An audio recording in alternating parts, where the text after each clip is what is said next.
কেন্দ্রের বিজেপি সরকার ওয়াকফ আইন করে মুসলমানদের অধিকার কেড়ে নিতে চাইছে। আর মমতা ব্যানার্জি বলেছিলেন পশ্চিমবাংলায় এই আইনকে বাস্তবায়ন ইমপ্লিমেন্ট লাগু হতে দেব না।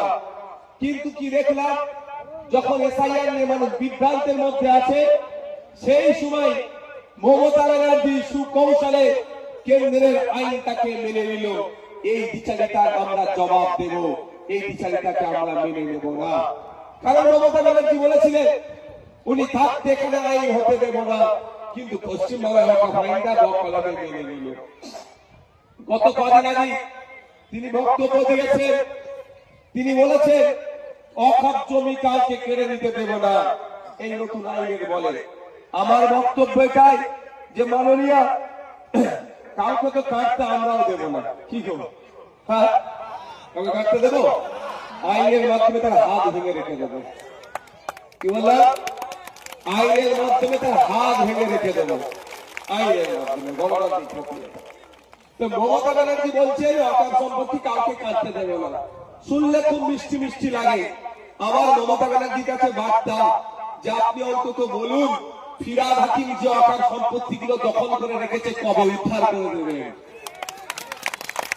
আমি মমতা ব্যানার্জির কাছে বলতে চাই, আর এই গাজীপুরে, দক্ষিণ গাজীপুরে যে সমস্ত সংখ্যালঘু সমাজের মানুষ যারা ভাবছে তারা দিদির হাত আপনার কাঁধে আছে, হই হই করছে, ওই চারানা নেতাদেরও বলছি আপনারা আওয়াজ তুলুন।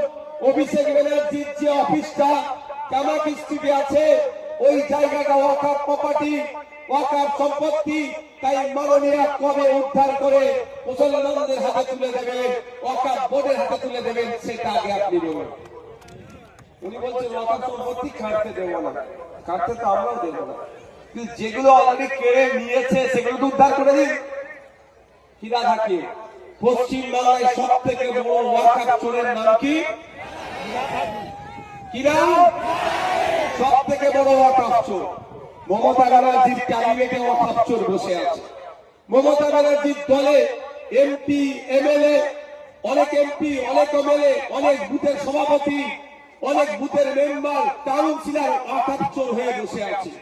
ওইগুলোর কাছ থেকে মমতা ব্যানার্জি আগে ওয়াকফ সম্পত্তি উদ্ধার করে দিক, তাহলেই ভাববো যে সত্যিকারের তিনি কেন্দ্রের সরকার যে ওয়াকফ সম্পত্তি কাটতে চেয়েছে সেটা তিনি কাটতে দেবেন না।